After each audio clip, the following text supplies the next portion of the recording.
Hello everybody, welcome back to the channel. So we are going through the 5 books of the Witch of the Forest guides. This one is the Guide to Natural Magic. Discover your magic, connect with your inner and outer world. So all these books are by Lindsay, Squire and illustrated by Vicki Lester. So all of these books have a dust jacket, even though they're a paperback, and all of them have something special inside. So in this one, we have a pendulum board, pendulum mat. So you can lay this out and use it for your pendulum work. And it's super pretty. It's a nice little add in there for a collection of goodies. And I forgot to turn my light on, but we all learn. Okay. All right, let's do this. Yes, I am a human. Okay, so this one came out in 2021. Violet, no. Violet wants to play fetch. 2021. So this one has a lot of good stuff in here, and I'm really happy to show it to you. I'm really enjoying these books that they've done. I'm glad I actually got to get them all. And I love that her story is in this one, with her little signature down here.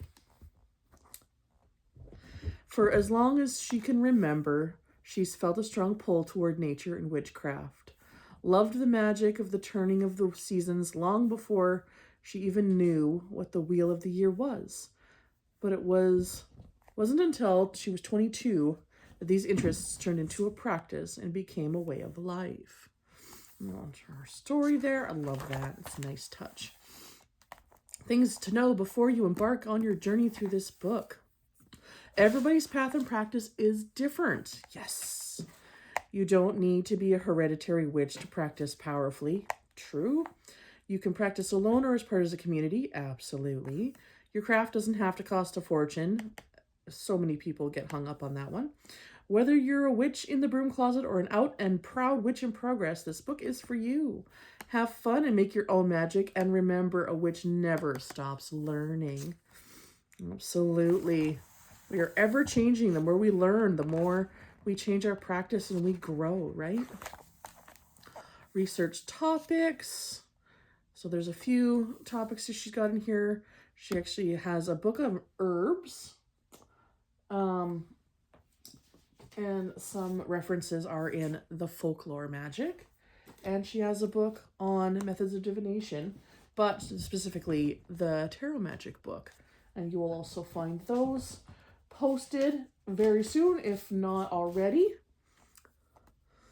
Crystals and their magical properties, types of spells, working with your familiar. She loves to play fetch, so that's probably going to happen this whole video. So I apologize, but it is part of being a cat mom. So the difference between paganism, Wicca, and witchcraft. It's always good to have that knowledge. Some people get really confused on the differences, so it's good to have that there. And some useful tools. So she goes in. The tools are really good for every beginner. But the household tool alternatives I found really cool. You know, you can use a coffee grinder to replace a mortar and pestle. You know, cooking pot instead of a crock pot. You know, it gets you thinking outside the box a little bit, and I like that. Because what else is a crock pot than an electric cauldron? All the power is already inside you. I think this would make a beautiful tattoo, honestly. I love this. Beautiful. Intent and witchcraft. Intent and witchcraft is very important stuff, right? Intent is the core of everything we do. And, you know, learning to focus our intent properly and things like that is really good. And she goes into the elements. How to do our grimoires and books of shadows. And sometimes we want to do journals. Sometimes we want to do one big book. It's all up to you. Setting up your altar, another beginner-friendly guide. and eco-witchcraft. So this is something that doesn't end up in books very often. I really like this. So things like don't bury non-biodegradable materials, right? Collect your own water for your craft, right? Collect rainwater. Avoid one-use plastic, reuse glass jars, things like that. Like when we can think about the best way to do our practice and, you know, not abuse nature at the same time, right? We like that. Conscious witchcraft. So we have cleansing herb alternatives, right? You don't always have access to sage or gifted sage, and that is a closed practice. So it's nice to know that we have everything from cinnamon all the way to cedar that we can use for cleansing instead. And how to go about that. Right? And then she goes into the whole wheel of the year. So this is your entire wheel. Love this image. This would make a beautiful poster on the wall. And having the meaning. So she actually has every Aspet Sabbat. She has a tarot guide. She has a couple little things to do and a nice workup. The kitten is insisting on fetch. Okay. So we go through Samhain, which is a couple pages of each, right? And then into Yule, and these are all in order from our new year all the way to the close of our year. So she goes through all of these.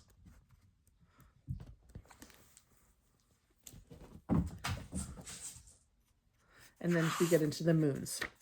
So we have another beautiful chart here and how we work with the moon throughout the month. So she goes through all of the moon phases and what we can do all through.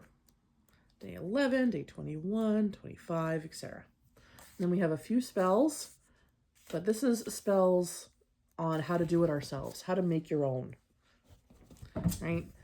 Making our own spells is much more powerful than getting some from hand-me-down from other people, just out of a book. Yes, they are useful, they work, but our ones we create ourselves are so much more impactful.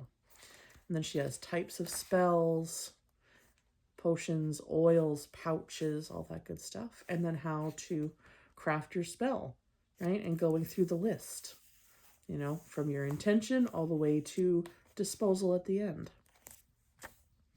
And her timing, another beautiful chart, and the colors.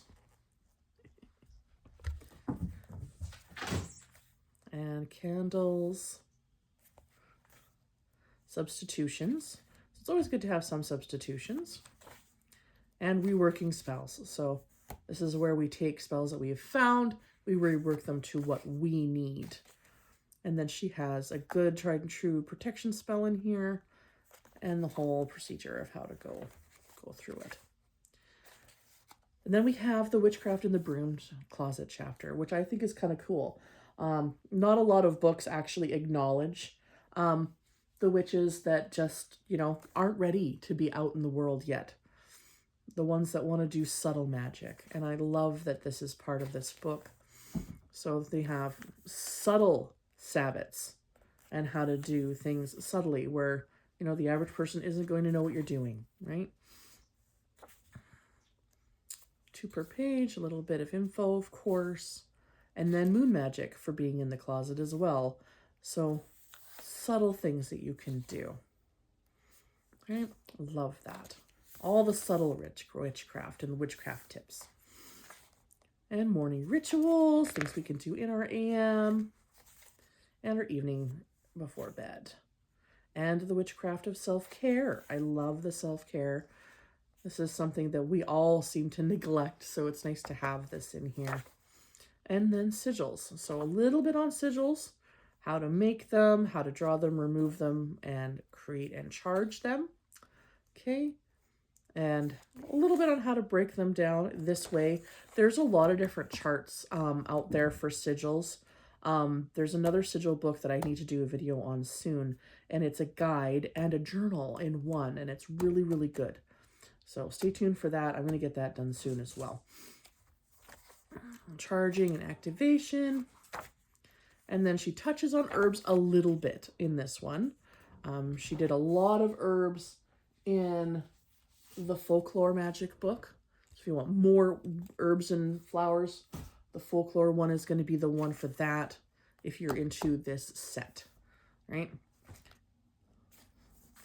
What tinctures are, everyday herbs, everyday spices, things like that. This is all stuff that anybody can get at any time, and a little bit of foraging on easy to find things, right? Herbs and the moon and their correspondences, and then she touches a little bit on divination. This isn't a book focused on divination, it's just a touch on. So a little bit for the beginners for tarot. But the one thing I really like about this in here is tarot and playing cards. So the playing cards are great for the closet witches because people aren't going to second guess you having a pack of playing cards around. No, kidding. I'm almost done, BB. Violet, come here, baby. Oh, you're getting so big. Okay, go up there. So yeah, playing cards and tarot and how they correspond. It's pretty cool, actually, because you get, yes, there's 52 cards versus the 78, but you can learn a whole divination system with just playing cards. And there are a lot of really good books on that out there as well. Pendulums, how those work, a little bit, and then a little bit on tea leaf reading, just a touch. And then she's got some further reading books in here. Some of these are actually really, really good. And these are not just focused on like Wicca or paganism or any one specific. There's a little bit of everything in here. And then we have, of course, our beautiful index and our acknowledgements. To all who have supported and walked with me along my journey this far, I am thankful beyond words. You have made this all possible. So yeah, that is Natural Magic by Lindsay Squire and illustrated by Vicki Lester.